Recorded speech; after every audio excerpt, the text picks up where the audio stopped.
In this video, we are going to look at expressing geometric sequences in recursive form.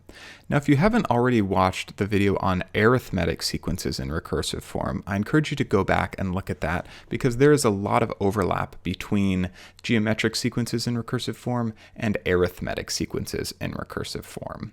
So let's jump in. I have a sequence here. It is a geometric sequence because I am multiplying by the same number at each step in my sequence. And if you look at what that number must be, well, in order to go from 2 to 10, I have to multiply by 5. To go from 10 to 50, I also have to multiply by 5. And to go from 50 to 250, I also have to multiply by 5. And so that's the pattern for this sequence. And in order to write out a formula or an equation that describes this sequence, I need two pieces of information about the sequence. The first is the starting value for the sequence, and that's 2. That's what I've written out here in yellow. So let me just identify that. We have a starting value of 2. And then the second piece of information is our common ratio. That's the number that we're multiplying by at each step here. So that is 5.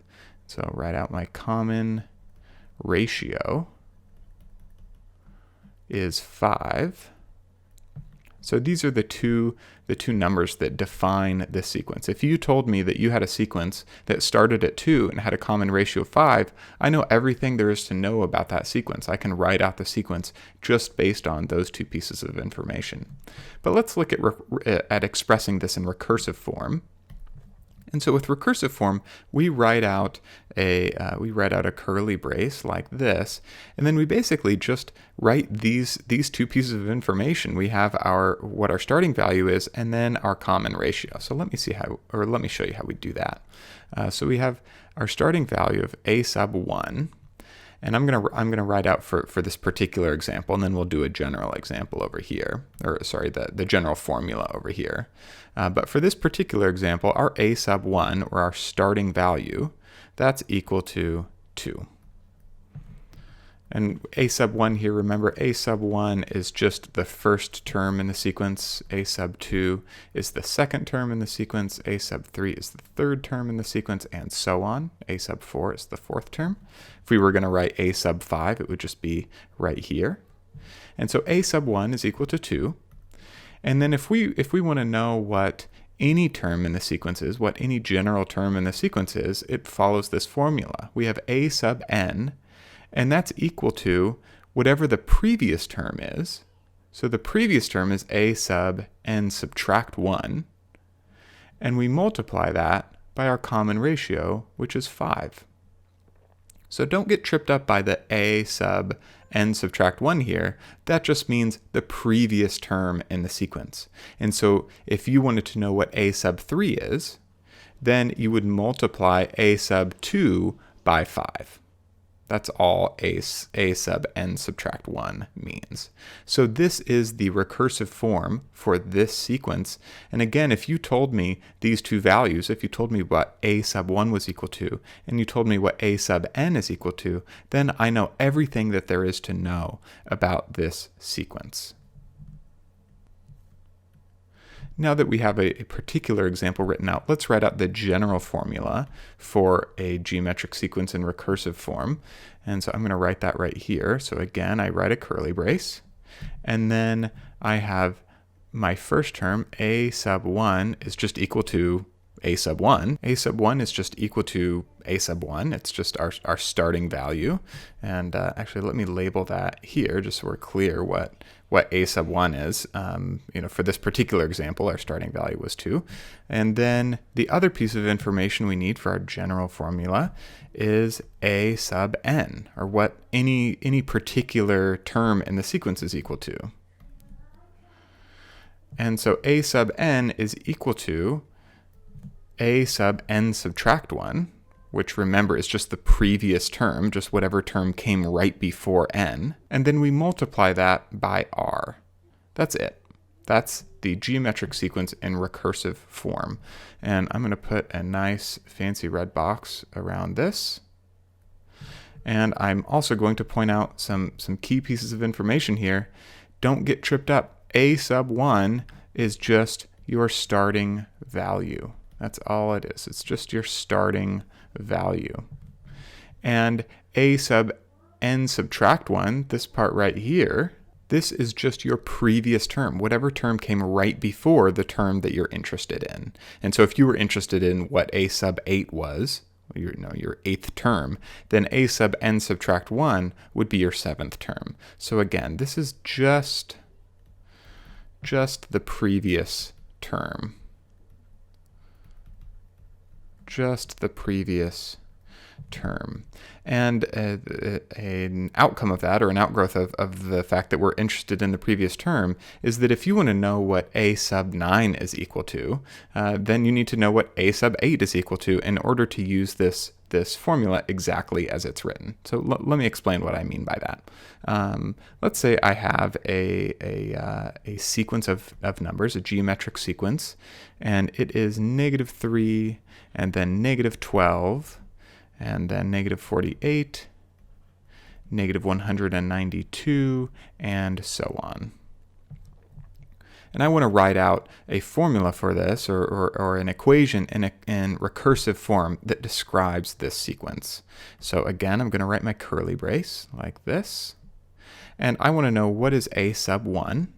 Well, A sub 1 is just my starting term, my starting value, which is -3. We have it right there. So again, that's equal to -3. And then A sub n, right here, A sub n is equal to whatever our previous term is times our common ratio. So what's our common ratio? What do we have to multiply by at each step in order to get the next term in the sequence? Well, -3 times what is equal to -12? -3 times 4 is equal to -12. And then -12 times 4 is equal to -48. -48 times 4 is equal to 192. So our common ratio is 4. And so when we write out A sub n, that's going to be equal to our previous term. Remember, A sub, looks sort of like a D. Hold on here. A sub n subtract 1. So remember, this is just the term that comes right before n.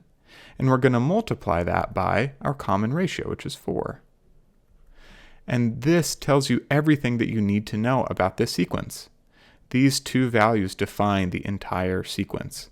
If I wanted to use this to find, for example, A sub 5, remember this is A sub 1 here, this is A sub 2, A sub 3, A sub 4. A sub 5 would be the next term after -192. Well, I would write out A sub 5 is equal to A sub 5 minus 1, because remember, n in this case is equal to 5, so A sub 5 subtract 1, and that multiplied by 4, and that is equal to A sub 4, remember 5 subtract 1 is equal to 4, times 4, and that is equal to, well, whatever A sub 4 is. A sub 4 is -192, and then multiplied by 4. So we have -192 times 4. And that is equal to -768, according to my calculator. Okay, let's work another example. Let's say that I have the sequence 2, -4, 8, -16, 32, ooh, that's a big 3, 32, and so on. Okay. First things to notice here, one of the first things you might notice is that we go positive, negative, positive, negative, positive. This is going to be a negative number following this pattern. That's sort of a funny thing, right? But this just means that we have a common ratio that's a negative number. What do you have to multiply 2 by to get -4? Well, if you multiply 2 by -2, you're going to get -4. If you multiply -4 times -2, then you get +8. If you multiply 8 times -2, you get -16. And if you multiply -16 times -2, you get 32. So our common ratio is -2. Our starting value is +2.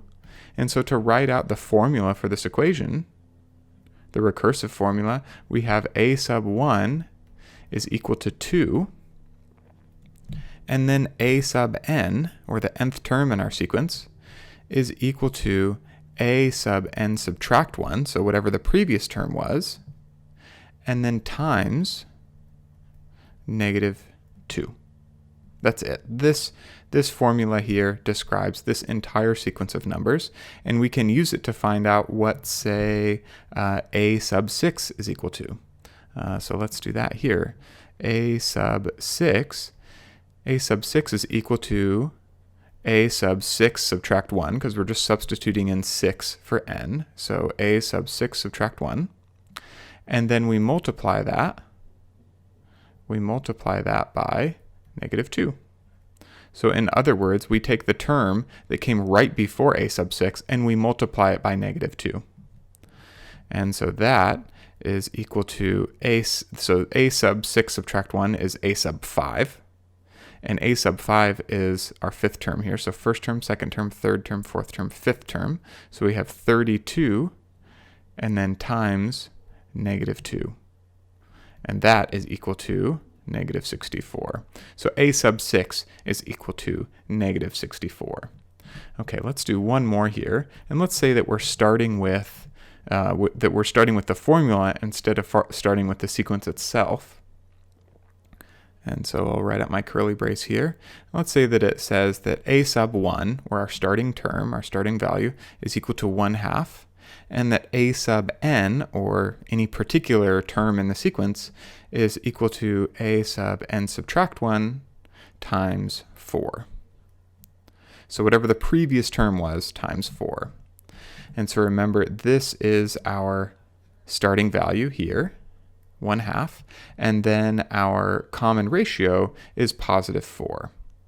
And so let's write out the terms in this sequence based on that information. So remember our starting value, which is a sub 1, that's 1/2. And then our second term, a sub 2, is going to be equal to a sub 1 times 4. Remember, our common ratio is 4, and so we're just multiplying by 4 at each step. So 1/2 times 4 is equal to 4/2. And then we multiply by 4 to get to our next step here. So 4/2 divided by, or multiplied by 4 is 16/2. And then 16/2 multiplied by 4 is 64/2. And so on. This will continue. And we can simplify here. Well, we can't simplify 1/2, it's a unit fraction, but we can simplify 4/2. That simplifies to 2. And then 16/2 simplifies to 8. 64/2 simplifies to 32, and so on. And just to be clear here, this is our a sub 1. It's our first term. This is a sub 2, our second term. A sub 3, our third term. A sub 4, our fourth term, and so on. So again, these are all geometric sequences. They all have a common ratio between each term, so we're multiplying by the same value at each step. And we can represent them with a recursive formula, which I have in this red box here. And for that recursive formula, we just write out the two defining characteristics of the geometric sequence. We write out the starting value as a sub 1, and then we write out the value that a sub n is equal to, which is just the previous value, or the previous term in the sequence, multiplied by the common ratio. And we can use that to convert between the sequences written out as the numbers themselves and this recursive form.